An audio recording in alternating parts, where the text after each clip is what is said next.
This is the Rita Cosby Show. Let's go to Alice in Cincinnati on line 1. Go ahead, Alice. Your thoughts.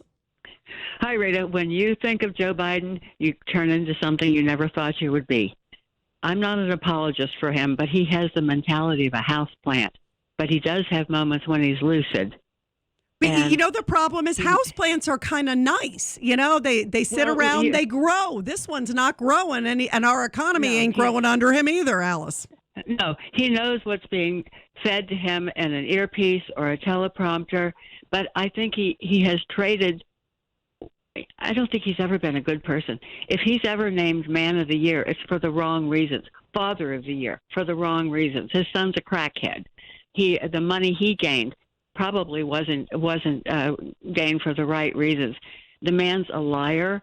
When you see him ranting and raving, it's pathetic.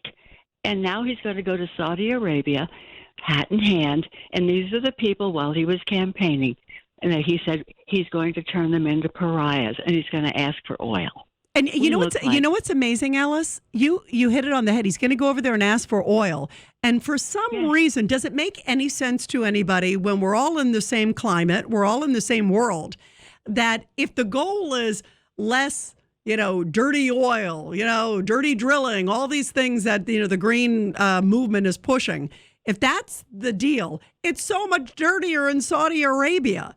So getting it from somewhere else, and then he could say, well, I cut back in America, as if that doesn't pollute the world. It's coming from somewhere else, and it's coming from a place that's dirtier. Yeah, you know what I'm saying? It just defies logic, and it's all for politics. And it would be funny if it wasn't so tragic. And if you look at the numbers today, I mean, you see the fact that we've had the biggest hike, it's been almost 30 years. We have the highest inflation rate in almost 40 years. I mean, these are stunning crisis numbers. And so it goes from funny to now where it's angry. It's like, how dare you thrust this on America at a time where we are in such bad economic situations, and you don't even have the guts to admit you made a mistake with policy, because you could reverse it if you lifted all these restrictions on all these oil and gas, pipelines, even create a new refinery. There hasn't been a new refinery since like the 1970s. There are so many permits and so many of these hoops that they have to go through. All these environmental groups are like suing anytime any of these oil companies are trying to do anything because they don't want it and the administration doesn't want it. So the climate is so anti-oil that who the heck would ever want to be in the oil business when it's so oil unfriendly right now, Alice? They're making it impossible to even start up an oil business or whatever. They've canceled all these contracts. It will take probably a couple of years, from what I've read, for them to just get it started again. Did you hear Jennifer Granholm's speech last week about how we have to get used to the new normal, whatever, and with a smile on her face, a very calm, gentle voice. Yeah. It looks like something out of 1984 or Brave New World. Remember that? Yes. They had this calm voice telling you, you will like this. Wow, Alice, that's actually a really good analogy. Alice, thank you very much. And you're right. And she also came out just recently and said, you know what? Oh, it could be worse. She was just asked, I think it was on Joe Scarborough's show this morning. She also was asked, hey, what do you think? This is really bad. Again, you got Morning Joe, who's not exactly, a Trumper in any short form. He's the exact opposite. He hates Trump. And he's come out and said, God, these are bad. She goes, oh, it could be a lot worse. It's like, are you kidding me? Like, how unsympathetic, how out of touch, and how arrogant. And just like you said, it's that kind of calm voice, kind of laughing like Kamala Harris laughs, that kind of like cackle. She's got like a half cackle, it's like a half cack, I would call it, right? And so you're like, it's like, are you kidding me? Do you understand what America is going through? Alice, thank you very much. Let's go to Pete, line 6. Pete, go ahead. What do you think of all the, the mirage of Biden? Oh, it's nauseating. I turned the TV off. I mean, right now, I'm on the radio listening to every show that he's had on since 10 o'clock this morning. I mean, But Pete, wait, Pete. But Pete, this is the best show, right? You may have listened to a whole bunch more, but this is by far the best show, right? Oh, Rita, I have to say it is the best show, and I tell everybody it is the best show, even all the people. And I'm glad to see Frankie Russo back on a podcast. Absolutely. Which I'm going to be part of. Absolutely, which is great. About 3 weeks from now. Oh, yes, God, then I'll be listening to you, Pete, which is great. I love that. So Pete, tell me. I'll be on the right side of the law. You always are, my friend. So tell me, what do you think about what's happening with Biden right now, and how disingenuous is it that his policies have created this? The policies, the oil, the gas. And today I went for gas. I ended up grabbing the hose and I was lifting it up to try to get more in the tank, and everybody's looking at me like, what are you doing? I know my imagination is that it's doing, but there's nothing really in those hoses. But it made me feel better, like I was getting a little more for my buck.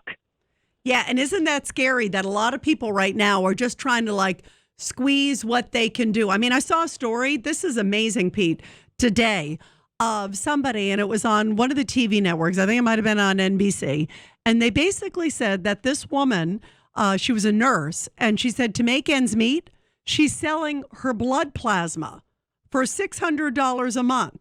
She's going and pushing it as far as she can get it health-wise to be able to sell X amount. Can you imagine how desperate we are?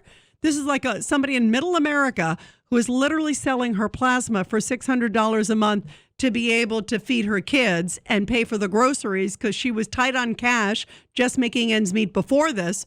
And because of the increases and all the concerns and inflation and gas, all these things, I mean, this is, and they're just kind of laughing, thinking, oh, it's funny. Go buy electric. You'll be great. Go buy a windmill. Go buy a $60,000 electric car. To me, it just shows how unbelievably out of touch and ridiculous it is. Let's go to Adam on line 4. Adam, your thoughts about all this? Hi, Rita. I'm listening to you discuss energy, and I'm thinking either this person doesn't understand what she's talking about, or she thinks her listeners are really stupid. Okay, well, let's Adam. Actually, let me hang on one second. Let me educate you, because first off, obviously, you're living in some bubble, because you don't think his policies have done anything to contribute to this. I mean, you listen to every oil executive, and you listen to even Democrats now who are coming out and going, he seems really out of touch. Even some Democrats have said, you got to start drilling. But he's not doing that, Adam. So this is not a political. This is just a factual. But you seem to know better than every economist and everybody else. But go ahead, Adam. Enlighten us. So you can pump oil. America can pump as much oil as it wants. It's crude oil that we pump. We send that oil over to other countries to become refined. I travel for work, and I've been in 3 continents in the past 3 months or so. Every single country is facing the same inflationary numbers of oil, gas that we are experiencing here. It has nothing to do with us pumping oil here. And yet somehow I don't understand how you're not able to sort of make that logical leap. There is no relationship to what we pump as to what is developed into actual gas prices. Okay, two reasons, Adam. With all due respect, I actually listened to about maybe 10,000 other oil experts who've traveled a lot more than 3 continents and aren't, sitting there like armchair quarterbacks. These are people who are intricately involved. And also, these are Democrats, too. They're Democrats. Everybody has said it has clearly, definitely affected it.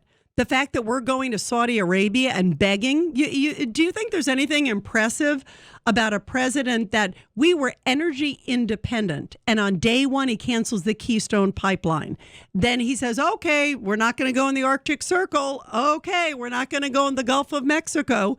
This was the New York Times blasting him in May on that and talking about how that has had a direct influence on energy policies.